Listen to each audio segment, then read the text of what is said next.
Bom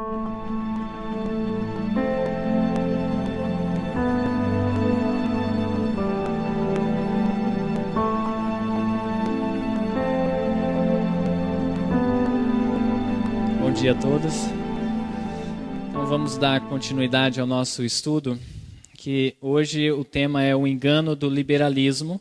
Lembrando que estes subtemas que eu estou colocando aqui faz parte do tema central, que é a visão apocalíptica e a neutralização do adventismo, que também faz parte do tema central do Congresso, né? Evitando o fogo do fanatismo e a água fria da indiferença, né? E se vocês não perceberam ainda, eu estou tentando evitar um outro extremo. Eu percebi que alguns palestrantes estão tentando evitar o extremo de um cristão conservador, zeloso, mas com pouco conhecimento. Então ele acaba indo para um extremo, e o extremo que eu estou tentando evitar é o outro, de nós nos tornarmos liberais, principalmente no que diz respeito à nossa mensagem adventista, a nossa mensagem como igreja que nós temos. No primeiro dia nós percebemos que a igreja adventista, ela é uma igreja profética.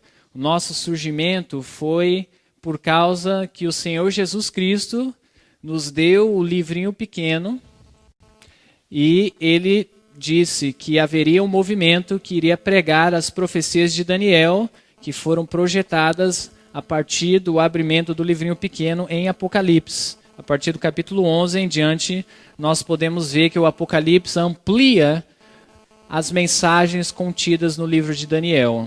Então a nossa igreja ela existe por causa das profecias de Daniel e Apocalipse, que deveriam ser proclamadas no tempo do fim. E nós percebemos também que essa visão apocalíptica que Jesus Cristo nos deu foi que motivou a igreja a proclamar a mensagem para o mundo inteiro, que deu zelo para a igreja, deu ousadia santificada, o que nós chamamos ontem de arrogância santificada. E nós vimos que essa arrogância santificada não tem nada a ver com orgulho, com prepotência, não tem nada a ver em nós nos acharmos melhores do que os outros, as outras denominações, não é isso. Nós somos iguais a todos. Entretanto, a nossa mensagem ela é especial. Ela é realmente necessária e relevante para o tempo do fim. E esta concepção nós não podemos perder da nossa mente. Okay? Nós não podemos esquecer que a mensagem que o Senhor Jesus Cristo nos deu é a mensagem para o tempo do fim. Nesse sentido, nós adventistas somos especiais, mas nós nunca deveríamos nos achar melhores do que os outros. Não é nesse sentido que nós temos que ter arrogância espiritual ou santificada. É no sentido de saber que a nossa mensagem é a mensagem para o tempo do fim. E é essa mensagem que deve ser proclamada. Essa convicção que vem através do estudo da Bíblia faz com que nós tenhamos ousadia em proclamar as 3 mensagens angélicas. Então hoje, falando sobre o engano do liberalismo, eu gostaria de lançar essa pergunta: como pode uma igreja neutralizar a sua própria influência? Anular a sua própria influência? E eu vou mostrar algumas formas, não só do que diz respeito à igreja adventista do sétimo dia, mas também outras denominações cristãs. Como pode uma igreja protestante ou não protestante, ou até mesmo não cristã, neutralizar a sua influência? Okay? De uma maneira bem simples. Negando as suas doutrinas que diferenciam elas de outras denominações. Vocês compreenderam o que eu falei? Como é que pode uma igreja neutralizar a sua influência? Quando ela começa a minimizar ou até mesmo rejeitar as suas principais doutrinas que fazem elas distintas, diferentes das outras denominações. E isso tem acontecido, eu acredito, no meio adventista em certo grau, e tem acontecido também em outras denominações cristãs. Por que tem acontecido em outras denominações cristãs? Será que as outras denominações cristãs são tão diferentes assim? Elas têm suas diferenças. Algumas creem na predestinação, que o homem é salvo pela predestinação de Deus. Outras não creem isso, que a graça de Deus é estendida a todos. Então existe uma divergência teológica entre uma denominação e outra. Algumas creem que o anticristo se manifestou no passado, muitos anos atrás. Outros creem que o anticristo é o catolicismo. Outros creem que o anticristo vai se manifestar no futuro, ainda não se manifestou, muitos anos depois, muitos anos daqui em diante, né? Então elas têm suas divergências teológicas sobre o batismo, sobre salvação, sobre muitos pontos, e elas decidiram abandonar as suas diferenças teológicas, talvez não oficialmente, elas ainda têm, se você for pesquisar o que certa denominação crê, você ainda vai conseguir achar a raiz de crenças dela, original, só que foi colocado de lado porque a filosofia é para nós nos unirmos, para nós fazermos um impacto na sociedade, nós teremos que colocar de lado as nossas diferenças, senão nós não vamos nos unir. Estão compreendendo o raciocínio? E essa mentalidade, em certo nível, em certo grau, tem influenciado a Igreja Adventista do Sétimo Dia. Eu gostaria de mostrar algumas crenças fundamentais, doutrinas, que igrejas protestantes rejeitaram. Por exemplo, o segundo advento de Jesus. Muitas delas ainda creem, mas eles começam a interpretar de uma forma espiritual, né, que não será literal, que ele virá nas nuvens do céu. Inclusive, eu assisti um programa de televisão uma vez, onde tinham vários pastores de diversas denominações cristãs, e tinha um pastor adventista também, e o apresentador perguntou para o pastor adventista: o que você acha sobre a segunda vinda de Cristo? Como será esse evento? Explica para nós como vocês acreditam, vocês adventistas. E ele começou a falar que Jesus ele viria nas nuvens do céu, e que o céu se abriria e os anjos viriam, e o apresentador começou a debochar. Ele começou a falar: você realmente crê dessa forma? O céu vai se abrir? E ele começou a usar aquela linguagem contra o próprio pastor, e os outros que estavam participando do programa começaram também, de certa forma, questionar o pastor e a debochar dele, e ele foi taxado como um fundamentalista, ou seja, um cristão que interpreta a Bíblia de forma literal, e isso é considerado um extremismo hoje no mundo cristão. Então muitos têm abandonado a doutrina do segundo advento de Jesus da forma que é apresentado na Bíblia. A inspiração divina na Bíblia. Alguns também têm abandonado este conceito até certo grau. O batismo, alguns acham que é totalmente inconveniente batizar uma pessoa. Você pegar a pessoa e aí ela entra na água, se molha toda. Então isso já não é para o século XXI o batismo. O sacrifício expiatório de Cristo, falar sobre a morte de Cristo, isso não atrai os jovens, isso não atrai as pessoas. Vamos falar sobre ser relevante no meio da sociedade, como é que nós podemos atender às necessidades da sociedade que está sofrendo ao nosso redor. Não que isso seja errado em si mesmo, mas assuntos como esse já não atraem mais as pessoas, segundo o que eles acham. E por isso abriram mão de doutrinas até mesmo como essa. A predestinação e o anticristo da profecia. Muito bem, vamos continuar. Eu quero mostrar para vocês o que aconteceu com as principais denominações cristãs protestantes nos Estados Unidos, por eles terem rejeitado suas doutrinas peculiares. Isso foi a partir da década de 20 do século passado. 1920 em diante, houve essa tentativa de unificação, uma unificação não oficial, mas informal, e foram abandonando suas principais doutrinas, até mesmo o criacionismo. E o resultado foi qual? Eu vou mostrar para vocês quantos membros essas denominações nos Estados Unidos tinham no ano 1965 e quantos membros eles tinham na década de 1990. no início da década de 90. Vamos começar com a igreja presbiteriana, que no ano 65 tinha mais de 4 milhões de membros. E depois de cerca de 30 anos, quantos membros eles tinham aí? Um pouco menos de 3 milhões.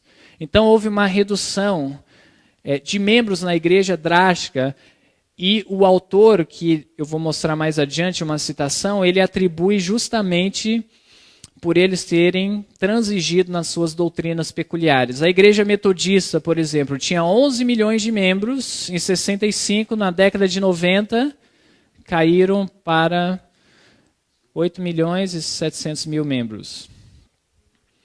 A igreja episcopal tinha mais de 3 milhões, reduziu para mais de 2 milhões de membros. A igreja Discípulos de Cristo tinha 2 milhões de membros, caíram para 1 milhão de membros. Isso tem sido o resultado de transigir nas suas doutrinas peculiares. Isso não seria diferente conosco se nós caímos no mesmo erro que essas igrejas caíram. Olha só o que diz, e esse foi o autor que fez aquelas pesquisas, Kenneth Woodward. As principais denominações talvez estejam morrendo devido à perda de sua, o quê? Qual é o problema delas?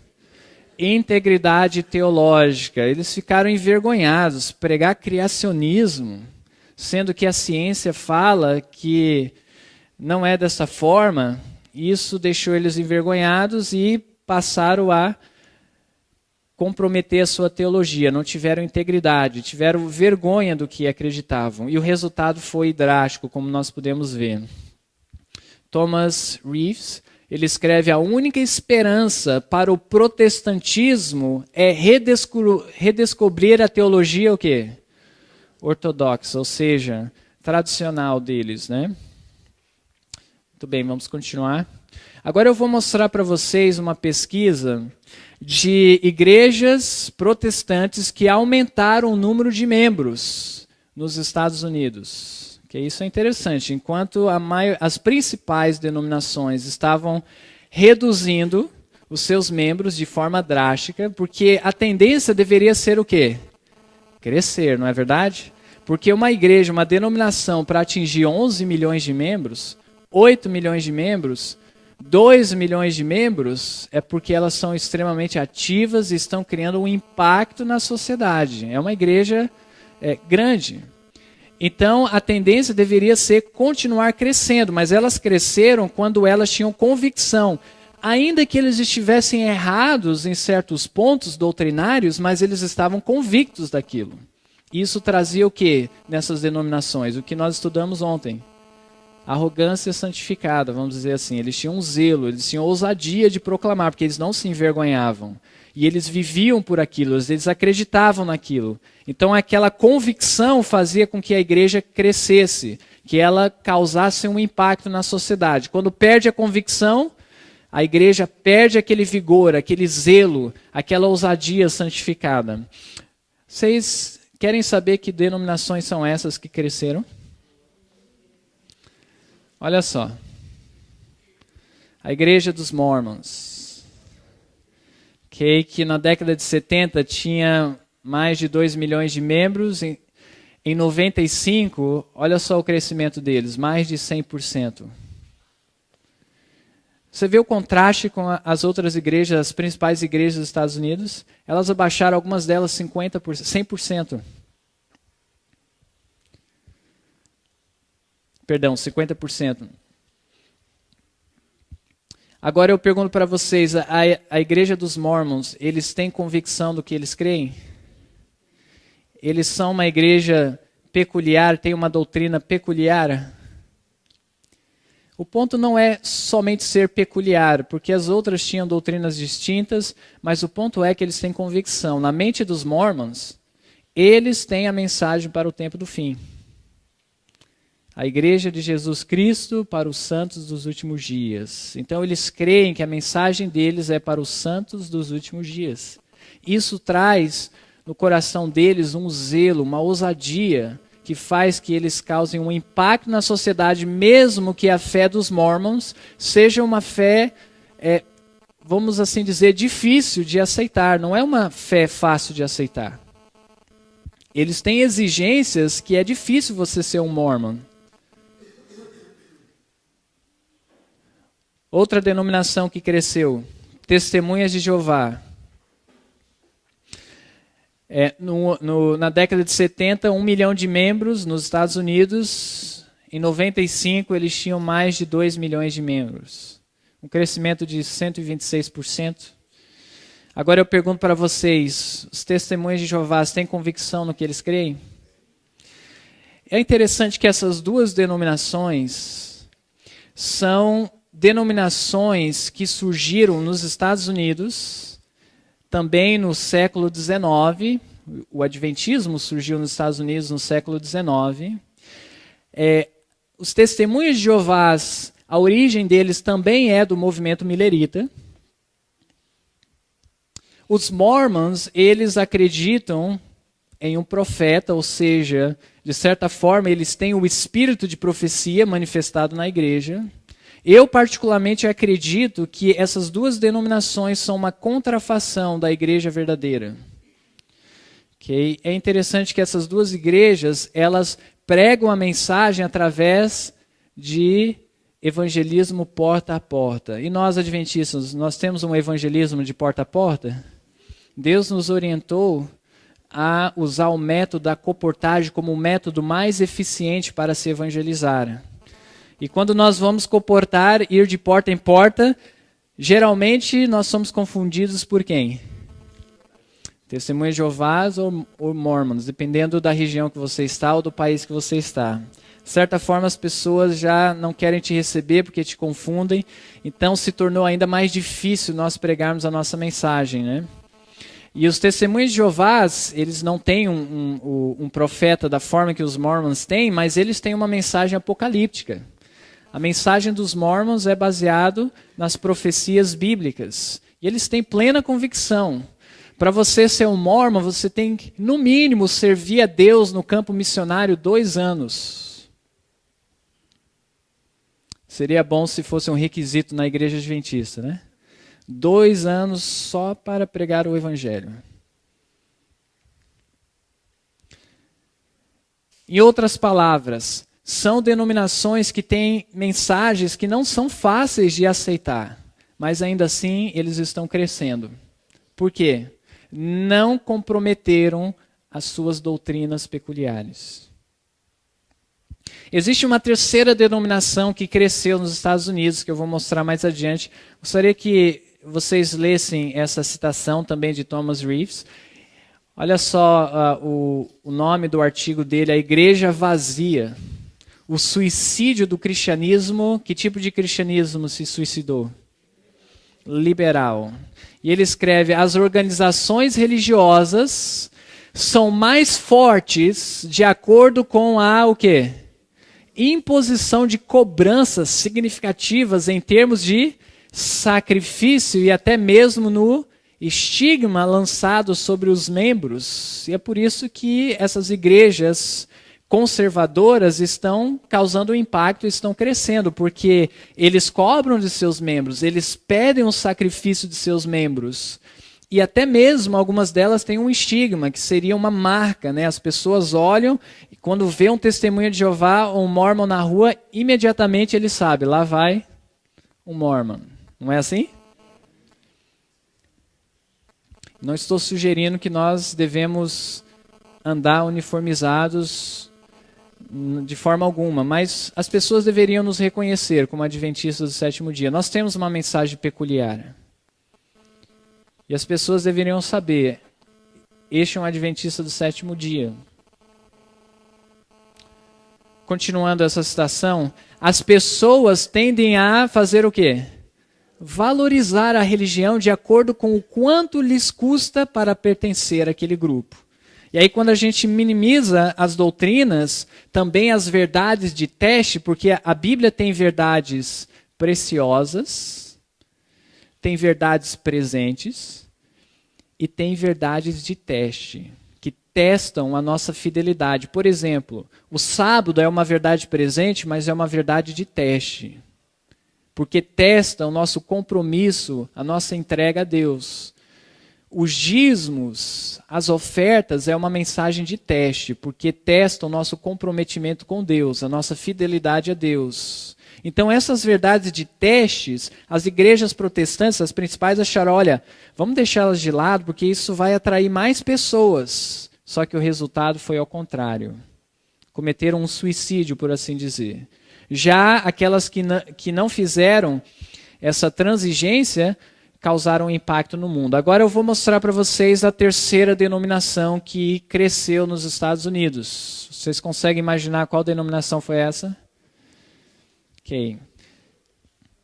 Realmente foi a Igreja Adventista do Sétimo Dia, que na década de 70 nos Estados Unidos tinha 700 mil membros, e depois de 25 anos aumentou para 880 mil membros. Foi um crescimento significativo em comparação aos Mormons e Testemunhas de Jeová? Não foi. Até porque quando nós pesquisamos a razão do crescimento da Igreja Adventista, a maior razão não é o evangelismo. A maior razão do crescimento da Igreja Adventista nos Estados Unidos é a imigração. Povos de outros países que já eram adventistas migraram para os Estados Unidos e é por isso que a igreja cresceu nos Estados Unidos de forma que nós podemos ver. Mas pelo menos ela não diminuiu como as outras denominações. Por que será que afetou tanto quando nós comparamos a outras igrejas conservadoras que eu acredito terem mensagens que criam um estigma maior do que a mensagem adventista? Por que será? Olha só, temos alcançado tanto sucesso em dizer que somos o quê? Iguais aos evangélicos, com exceção do sábado e alguns outros detalhes. Ou seja, parece que a igreja, ela não se sentiu bem em ser taxada como uma igreja, como sendo uma seita, não uma igreja cristã, mas na verdade uma seita, ser sempre colocado como aqueles que pregam sobre a lei, e talvez alguns realmente enfatizaram a lei de forma desequilibrada, mas ainda que não, nós nos tornamos conhecidos dessa forma, que enfatiza que somos salvos pela lei, embora não pregamos isso. A lei é na verdade o padrão para a salvação, mas somos salvos através de Cristo. E outros pontos doutrinários que nós achamos que se tornássemos semelhantes aos evangélicos, seríamos mais bem aceitos. Mas isso, na verdade, mostra que tem feito com que a igreja não cause um impacto. Seria melhor mesmo acharem que somos uma seita, temos uma mensagem peculiar, e a mensagem é essa, que é fundamentada no livro de Daniel e Apocalipse. Uma mensagem distinta e clara em relação à salvação e eventos finais. Muito bem, continuando. Voltando, alcançamos tanto sucesso em achar que somos iguais aos evangélicos que nos esquecemos de quem somos, daquilo que nos torna singulares e daquilo que traz sentido à nossa existência. O que é que traz sentido à nossa existência? O que é que nos faz singulares? Vamos continuar. Isso explica a redução entre os membros nascidos na América do Norte, como também o aumento da média da idade dos membros. O que nos faz singulares é, como eu falei, a nossa mensagem peculiar, fundamentada nas profecias do Apocalipse. A idade média dos membros da divisão norte-americana, olha só a idade média, 58 anos. Dos adventistas nos Estados Unidos. Isso porque, a razão que é 58 anos, porque a maioria dessas pessoas que vêm de outras nações, que eram adventistas, que migraram para os Estados Unidos, são pessoas mais jovens. Porque se fosse contar os adventistas americanos, a média de idade seria ainda maior. Ele conclui dizendo, o autor do livro, da qual eu fundamentei essa apresentação, George Knight, não podemos evitar o fato de que uma igreja envelhecida pode se tornar uma igreja em processo de morte. Okay? Enquanto os jovens saem da igreja, os velhos permanecem. Por que será que eles permanecem?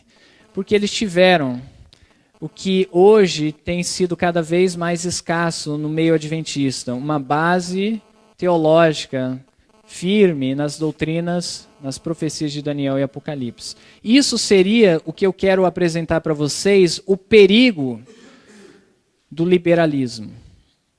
Okay? O engano do liberalismo.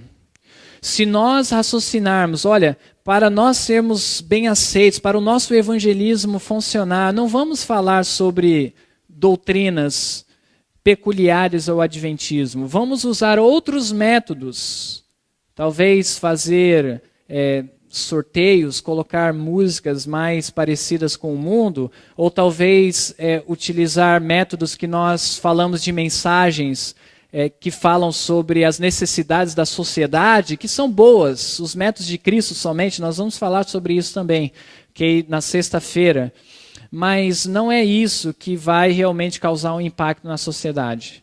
Se nós apelarmos para o liberalismo doutrinário, aqui eu não estou falando de liberalismo no sentido de estilo de vida, isso é um perigo também, e isso pode, de certa forma, afetar, assim como o liberalismo doutrinário. Mas o meu foco esta manhã é o liberalismo doutrinário da igreja. É um erro nós acharmos que o nosso evangelismo vai causar um impacto, vai ser eficiente, quando nós não pregamos as doutrinas fundamentais da igreja adventista. Okay? Então esse é o meu incentivo para vocês, que vocês possam ter claro na vossa mente que o que realmente causou entusiasmo, causou um zelo, uma ousadia santificada em nossa igreja, foi as profecias de Daniel e Apocalipse, e isso deve ser o centro do seu evangelismo. É claro que ao nos aproximarmos das pessoas, vamos atender às suas necessidades. Mas atender às suas necessidades somente, pode ser que tragam elas à igreja, mas não será um adventista comprometido.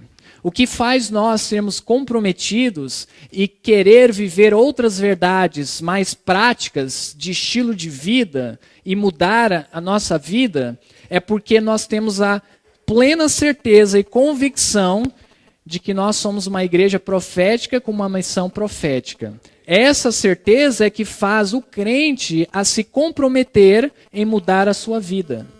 E quando nós mudamos a nossa vida, o nosso estilo de vida, e passamos a viver mensagens que exigem de nós, isso faz com que nós valorizemos a nossa fé, a nossa igreja. É por isso que os evangelismos que são feitos em muitos lugares, não estou me referindo ao Brasil necessariamente, mas em outros países, principalmente em países de terceiro mundo, aqueles evangelismos assim que convertem uns 3 mil de uma vez só, uns 5 mil de uma vez só, geralmente o apelo é emocional, o apelo é bem cristocêntrico, totalmente vazio, eu não deveria dizer totalmente, mas bem vazio de doutrinas. Então as pessoas são tocadas emocionalmente, elas choram, elas vão lá na frente, elas são batizadas e facilmente quando elas são confrontadas com alguma coisa no mundo, como por exemplo trabalhar ao sábado ou dizimar ou outras coisas dessa forma, o que acontece com essas pessoas que se batizaram? Elas acabam saindo da igreja, ok?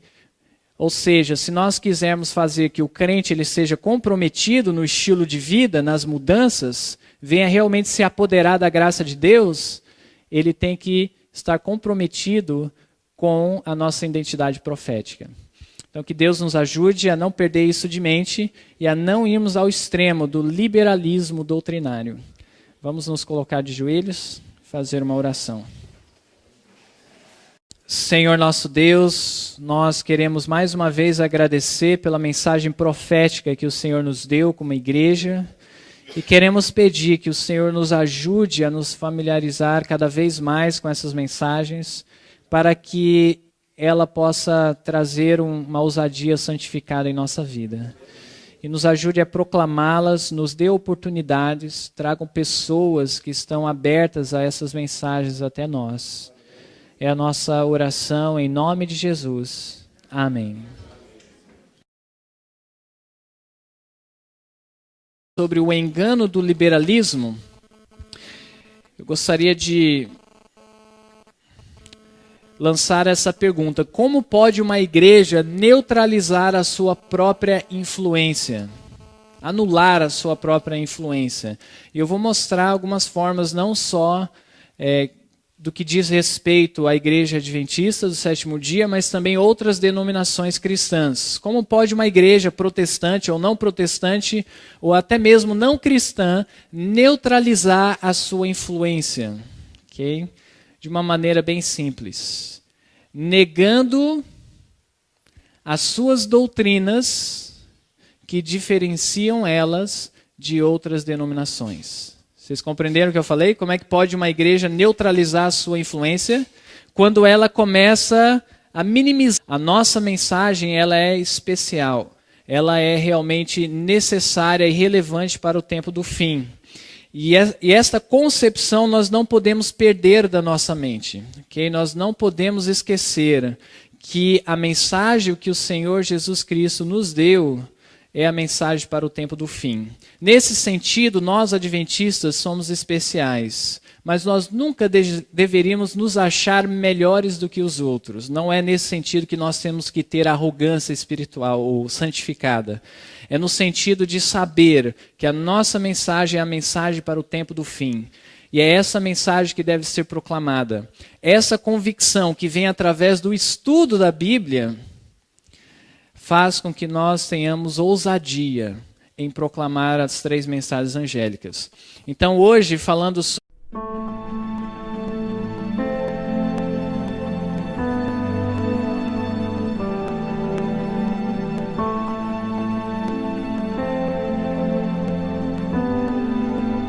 Bom dia a todos. Então vamos dar continuidade ao nosso estudo, que hoje o tema é o engano do liberalismo. Lembrando que estes subtemas que eu estou colocando aqui faz parte do tema central, que é a visão apocalíptica e a neutralização do adventismo, que também faz parte do tema central do Congresso, né? Evitando o fogo do fanatismo e a água fria da indiferença, né? E se vocês não perceberam ainda, eu estou tentando evitar um outro extremo. Eu percebi que, a partir do capítulo 11 em diante, nós podemos ver que o Apocalipse amplia as mensagens contidas no livro de Daniel. Então, a nossa igreja ela existe por causa das profecias de Daniel e Apocalipse, que deveriam ser proclamadas no tempo do fim. E nós percebemos também que essa visão apocalíptica que Jesus Cristo nos deu foi que motivou a igreja a proclamar a mensagem para o mundo inteiro, que deu zelo para a igreja, deu ousadia santificada, o que nós chamamos ontem de arrogância santificada. E nós vimos que essa arrogância santificada não tem nada a ver com orgulho, com prepotência, não tem nada a ver em nós nos acharmos melhores do que os outros, as outras denominações. Não é isso, nós somos iguais a todos. Entretanto, alguns palestrantes estão tentando evitar o extremo de um cristão conservador, zeloso, mas com pouco conhecimento. Então ele acaba indo para um extremo, e o extremo que eu estou tentando evitar é o outro, de nós nos tornarmos liberais, principalmente no que diz respeito à nossa mensagem adventista, a nossa mensagem como igreja que nós temos. No primeiro dia nós percebemos que a igreja adventista ela é uma igreja profética. O nosso surgimento foi por causa que o Senhor Jesus Cristo nos deu o livrinho pequeno e ele disse que haveria um movimento que iria pregar as profecias de Daniel, que foram projetadas a partir do abrimento do livrinho pequeno em Apocalipse.